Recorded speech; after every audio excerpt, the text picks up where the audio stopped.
오늘 본문 이사야 3장을 보면 유다와 예루살렘에 대해 심판이 내려지는 근거, 그러니까 그들의 죄악을 고발하고 있습니다. 오늘 본문 13절은 이렇게 시작합니다. 여호와께서 변론하러 일어나시며 백성들을 심판하려고 서시도다. 여기서 변론은 변호사의 변론이 아니라 백성들의 죄를 추궁하기 위해서 이렇게 일어나셔서 그들을 심판하신다라는 뜻입니다. 그런데 오늘 새벽에 제가 우리 성도님들과 함께 나누려고 하는 것은 하나님께서 구체적으로 이스라엘 백성들의 어떤 죄악에 대해서 심판하시는지에 대한 부분입니다. 먼저 첫 번째는 지도자들의 권력 남용이었습니다. 14절과 15절을 보면 여호와께서 자기 백성의 장로들과 고관들을 심문하러 오시리니 포도원을 삼킨 자는 너희이며 가난한 자에게 탈취한 물건이 너희의 집에 있도다. 어찌하여 너희가 내 백성을 짓밟으며 가난한 자의 얼굴에 맷돌질하느냐? 주 만군의 여호와 내가 말하였느니라 하시도다. 지금 주님께서 고발하고 계시는 그들의 죄는 뭐냐면 바로 지도자들에게 부여된 권력을 남용하는 것이었습니다. 여러분, 지도자의 자리는 눈에 보이는 하나님의 자리입니다.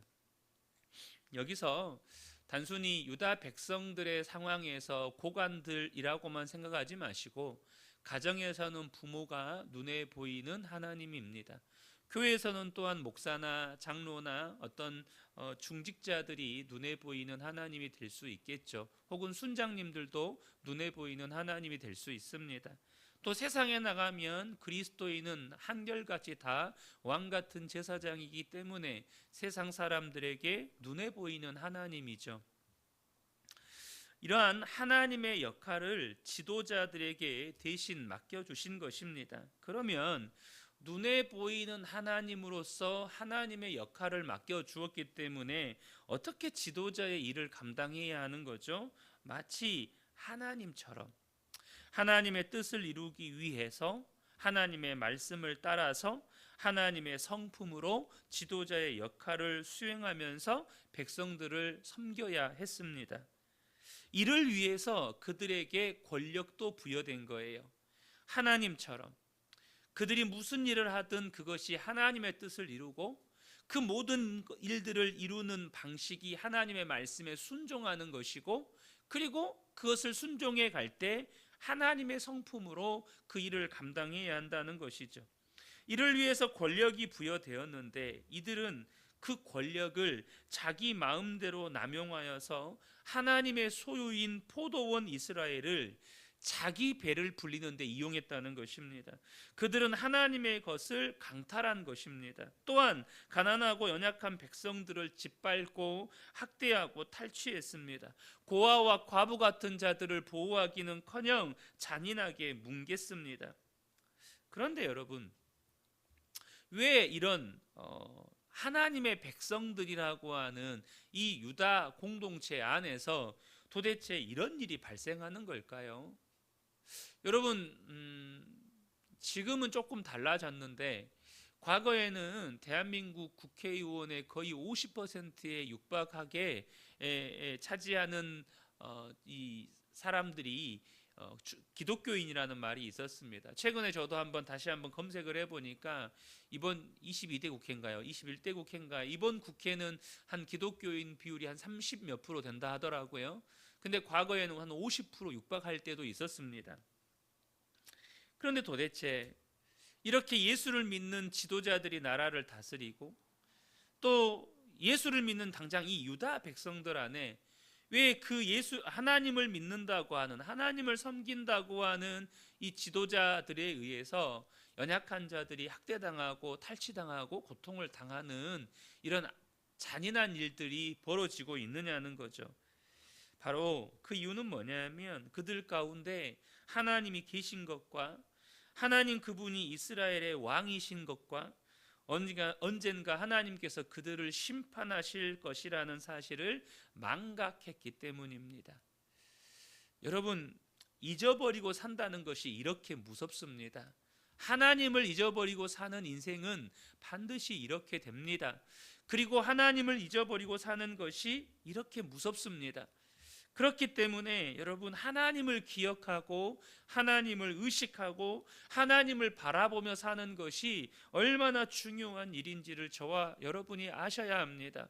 하나님은 지금도 우리와 함께 계십니다. 하나님은 우리의 마음 가운데 임재해 계시고, 여러분, 다윗이 고백했던 것이 무엇입니까? 자기가 늘 하나님 앞에 있다라고 늘 고백하고 살았습니다.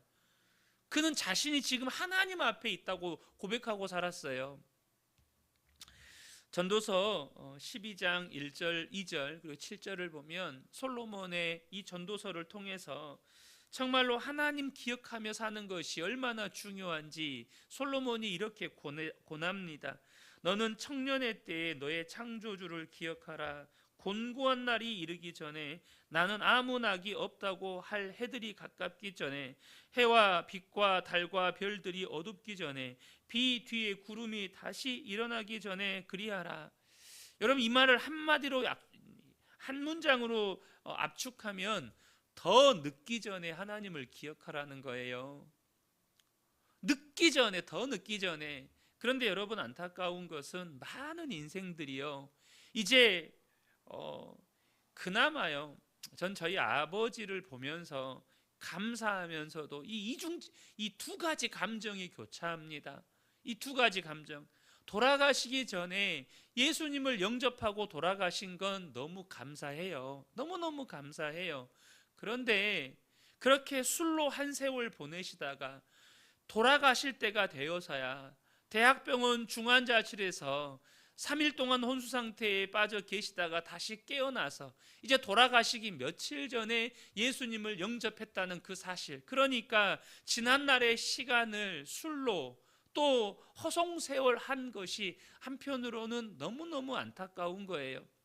물론 여러분, 이렇게 저희 아버지처럼 돌아가시기 전에 지난날의 삶을 후회하고 다시금 창조주를 기억하고 예수님을 영접하고 주님 앞에 설 수 있다면 너무 큰 축복이죠. 그것도 너무너무 저는 감사해요. 그런데 여러분, 그 기회조차도 잡지 못하는 사람들도 있어요. 그 기회도 놓쳐버린 사람들도 의외로 많습니다. 여러분, 우리가 이렇습니다.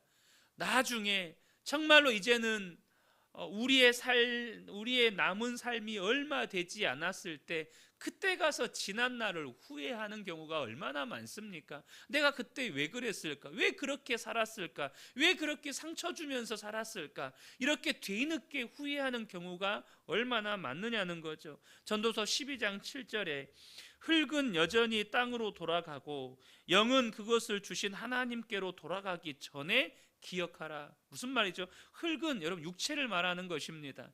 흙은 땅으로 돌아가고 영은 주께로 하나님께로 돌아가기 전에, 무슨 말이에요? 죽기 전에 기억하라는 거예요. 우리가 죽기 전에 하나님을 기억하는 것이 유일한 구원의 길이라는 거죠. 사랑하는 성도 여러분, 저와 여러분이 사는 날 동안에 창조주 하나님을 날마다 기억하며 사셔야 합니다. 창조주 하나님이 나와 함께 계신다. 십자가에서 나의 모든 죄를 대속하신 그 예수님이 내 안에 나와 함께 계신다. 주님이 지금 나와 동행하신다. 여러분, 이것을 의식하며 살아가는 것이 너무너무 중요하다는 거예요. 그것이 왜 중요한지 두 번째, 그들을 심판하는 죄에 대해서 나눌 때 드러나는데요. 하나님께서 그들을 심판하는 두 번째 죄가 뭐냐면 사치와 향락이었습니다. 유다의 권력자들은 약한 자들의 가난과 고통과 탄식은 외면한 채 사치와 향락에 빠졌습니다. 오늘 본문에는 그들이 사치와 향락에 빠져 사는 모습과 그것에 대해서 하나님께서 심판하실 것을 자세하게 기록하고 있어요. 18절부터 23절을 보면 그들의 사치한 모습이 그대로 묘사가 돼요. 주께서 그날에 그들이 장식한 발목고리와 머리에 망사와 반달 장식 장식과 귀고리와 팔목걸이와 얼굴 가리개와 화관과 발목 사슬과 띠와 향압과 호신부와 반지와 코고리와 예복과 겉옷과 목도리와 손주머니와 손거울과 세마포 옷과 머리 수건과 너울을 제하시리니. 저는 여기에서 이게 뭔지도 모르는 것들도 있어요. 이게 뭐지? 도통 모르겠어요. 그런데 오늘날로 표현하면 온몸을 명품으로 치장하는데 여념이 없었다는 거예요. 온몸을 향수부터 시작해서 명품으로 치장하고, 또 얼굴은 현대식으로 바꾸면 또 성형외과 가가지고 여기 고치고 저기 고치고 그렇게 고치고, 또 화장품도 명품으로 막 얼굴에다가 막 바르고 막 이랬다는 거예요. 여러분, 사치와 향락에 빠져 살았다는 말이 뭘 의미할까요? 첫 번째는 이 권력자들, 지도자들 안에 고아와 가부와 같은 가난하고 연약한 자들에 대해 사랑과 긍휼의 마음이 없었다는 것입니다. 그들의 몸을 장식하고 있는 발목걸이 하나, 예를 들면 귀고리 하나, 반지 하나, 팔목걸이 하나, 그거 하나면 가난한 자들 수십 명 혹은 수백 명을 먹일 수가 있습니다. 그러나 그들은 가난하고 연약한 자들에 대해, 그들의 고통에 대해 공감이 없었습니다. 그런데 여러분, 또 한 가지 우리가 주목해야 될 건 뭐냐면, 그들은 이렇게 가난하고 연약한 자들을 사랑하고 긍휼히 여기는 마음도 없었을 뿐더러, 두 번째로 그들이, 제가 이 부분이, 이 두 번째가 앞서 제가 말씀드렸던 하나님을 기억하고 사는 것이 얼마나 중요한지와 밀접한 관련이 있어요. 그들은요, 마음을 가꾸는데 관심이 없었습니다. 마음을 가꾸는데 관심이 없었다는 거예요. 여러분, 하나님은 중심을 보시는 하나님이십니다. 사무엘상 16장 7절을 보면 여호와께서 사무엘에게 이르시되 그의 용모와 키를 보지 말라. 내가 이미 그를 버렸노라. 내가 보는 것은 사람과 같지 아니하니 사람은 외모를 보거니와 나 여호와는 중심을 보느니라. 여러분, 하나님은 우리의 외모에 관심이 없으십니다. 우리 키가 몇인지, 우리의 외모가 얼마나 예쁘고 잘생겼는지, 내가 지금 걸치고 있는 옷이 얼마짜리인지, 내가 지금 신고 있는 신발이 얼마짜리인지, 내가 지금 가지고 있는 사회적인 지위, 내가 목사인지, 여러분, 이런 거에 하나님은 관심이 없어요. 그런데 이 지도자들은 뭐 했어요? 값비싼 장신구와 또 어떤 화장품으로 외모를 꾸미는데 정신이 없었다는 것입니다. 그 말은 그들의 내면을 가꾸는 데는 아무런 관심이 없었다는 거예요. 여러분, 어떻습니까? 우리가 외모를요, 씻지 않고 방치하면 어떻게 되죠? 여러분, 한번 일주일만 안 씻고 지내 보실랍니까? 제가요, 군대에서 한 번은 가뭄이 심하게 들어가지고 부대에 물이 안 나오는 거예요. 물이 한여름인데. 그래서 제가 3일을 샤워를 못한 적이 있습니다. 3일을.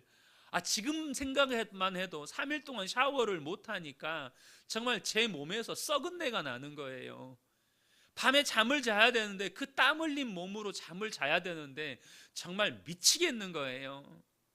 여러분, 우리가요, 한여름에 3일만 안 씻어도요, 몸에서 썩은 냄새가 납니다. 그럼 우리 마음은 어떨까요?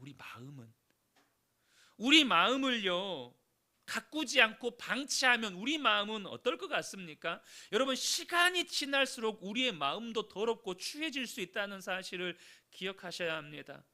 외모를 씻지 않으면 그렇게 더럽고 악한 냄새가 나는 것처럼 우리 마음도 가꾸지 않으면 여러분, 정말 썩은 냄새가 진동을 합니다. 우리의 육체의 코로는 맡을 수 없는 마음이 부패한 냄새를 하나님은 맡고 계셨어요. 그래서 24절에 이런 표현을 써요. 그때에 썩은 냄새가 향기를 대신하고. 여러분, 이것이 문자적인 의미로는 그들의 몸에 뿌린 향수 냄새를 이제는 주님이 심판하시는 그날에 썩은 냄새가 대신할 거라고 하시는 말씀입니다. 그런데 그것만일까요? 저는 이 말씀이 이렇게 들리더라고요. 그 마음을 가꾸지 않은 그들의 내면에서 마음이 부패한 냄새가 진동한다. 마음이 썩어버린 냄새가 진동한다. 이렇게 저한테는 읽히는 거예요. 사랑하는 성도 여러분, 그러므로 여러분 마음을 가꾸셔야 합니다. 내면을, 여러분 마음을 지키셔야 돼요. 잠언 4장 23절에 모든 지킬 만한 것 중에 더욱 내 마음을 지키라. 생명의 근원이 이에서 남이니라. 신명기 4장 9절에 오직 너는 스스로 삼가하며 내 마음을 힘써 지키라. 어떻게 마음 지키죠? 다시 첫 번째로 돌아갑니다. 하나님을 의식하며 살아가는 것이 이렇게 중요합니다. 우리 마음 안에 예수님이 계시고 그 예수님을 의식하고 예수님을 바라보며 사는 것이 이렇게 중요합니다. 마음은 어떻게 지키는 거예요? 예수님이 내 마음의 왕이 되셔야 마음이 지켜집니다. 그 주님을 내 마음의 왕으로 인정하고 날마다 그 주님을 의식하고 주의 말씀 따라 살아가는 것이 우리 마음 지키는 겁니다. 저는 이 새벽에 우리 모든 성도님들이 정말로 내게 주신, 우리 모든 성도님들은 세상에 눈에 보이는 하나님입니다.